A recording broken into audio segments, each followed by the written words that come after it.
Sony has apparently learned nothing from the success of the Nintendo Switch and Steam Deck, or from its own portable systems like the Vita and PSP for that matter. The PlayStation Portal is a $200 handheld system that can only stream games from your PlayStation 5. There aren't any built-in apps, it can't play anything locally, and there is no connection to Sony's cloud gaming streaming service. It is purely a streaming windows into your PS5, hence the name. Consequently, it's also a device that lives and dies based on the quality of your internet connection.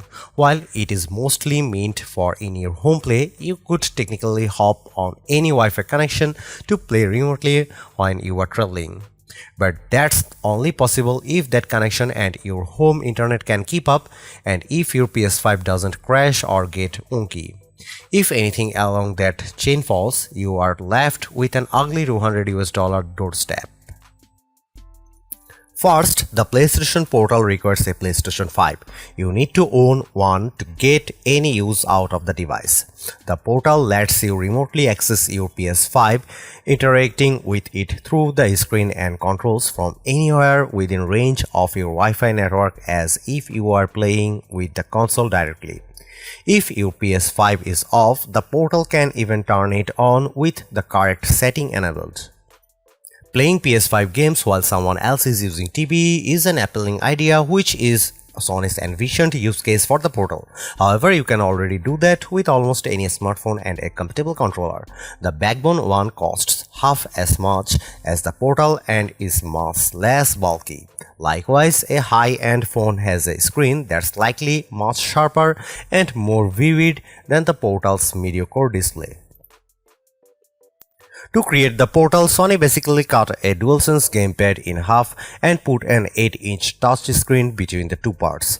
The grips and general layout are unmistakably those of the PS5 controller. It has the same white on black look, transparent face buttons and direction pad, and black analog sticks. The options and share buttons are where you expect them to be, though the PlayStation and mic mute buttons are transplanted from the controller's center to the inside edges of the left and right halves respectively. The DualSense gamepad's many features are here, including motion controls, immersive haptic feedback, and triggers with adaptive resistance. There is no clickable touchpad, but the touch screen serves the same purpose. At least it should in theory. The controls predictably feel great because the Portal basically repurposes the hardware from an already fantastic controller. The Portal's top holds two speaker holes, along with thin, flat buttons for power, syncing, and volume up or down. The screen's bottom edge houses a microphone hole, while the back has a 3.5mm headset jack and a USB-C port for charging.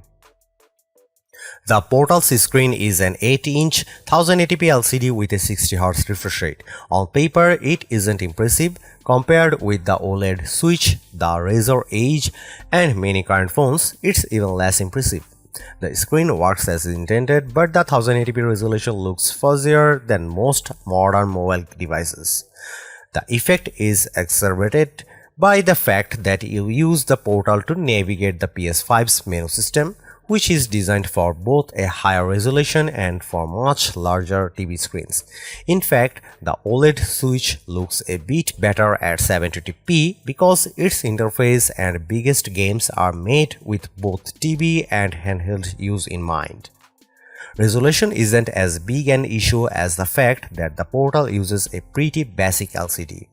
There is a reason why many phones use OLED screens, as they usually have better contrast and much wider color range. LCDs are capable of producing colors that rival OLED screens, but that requires specific engineering. The OLED Switch, my 3-year-old iPhone 12, and my Hisense U8H TV display far more vivid pictures than the Portal. This is especially noticeable in Marvel's Spider-Man 2, where the red of the costumes really pops on my TV but looks dull on the Portal's touch screen. The most baffling aspect of the Portal is its fundamental limitation. After it was announced, rumors circulated that the Portal was an Android-based device, which led to speculation that besides running the PS5 Remote Play app, it could run other software. No one was expecting the Portal to be a full-fledged gaming handheld like the PlayStation Portable and PlayStation Vita, but many expected to use case beyond simply streaming games from PS5. If the Portal uses Android, it's buried under a single-purpose interface. The device's simple menu system walks you through connecting it to your home network, logging into your PlayStation account, and then pairing it with your PS5. Once that's done, you are presented with just one activity on the Portal: stream from your PS5. It lacks apps. There is no PSN client for gaming streaming. The only other thing the Portal can do is remotely turn on your PS5. This is something any relatively recent Android phone or iPhone can do, and do quite well with a clip-on controller like Blackbone One. The Remote Play app is also available on Windows and Mac, and PCs can also use PSN Cloud Gaming. Besides Remote Play, the settings menu is the only other accessible area. It is obviously required in case you need to adjust network settings or update the Portal's firmware. However, the menu has one confusing aspect: airplane mode. Considering the Portal serves only as a terminal for another networked device and can't run any software on its own, it's unclear why this option exists. Seriously, I turned the airplane mode on as a test and it effectively rendered the Portal inoperable. I had no problem pairing the Portal with my PlayStation 5 over my home Wi-Fi 6 network. I could perfectly parry and easily dodge in Marvel's Spider-Man 2 and detected little to no noticeable input lag. Video and audio also remained synced to the action, even if the pictures sometimes got fuzzy by prioritizing minimizing latency over graphical fidelity.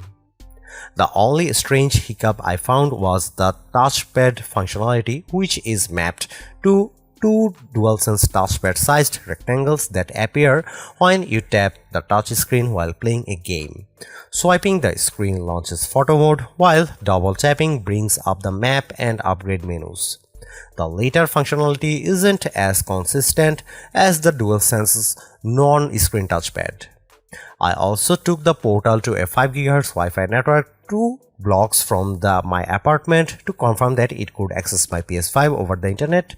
It connected without issue and control was nearly as responsive, but I could definitely feel a bit more lag that made playing Spider-Man 2 and timing parries awkward.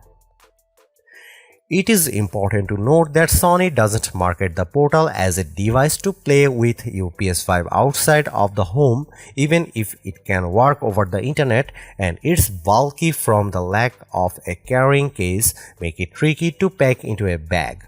Also, any mobile device with the PS5 Remote Play app can work over the internet too, so it isn't necessarily a point in the Portal's favor.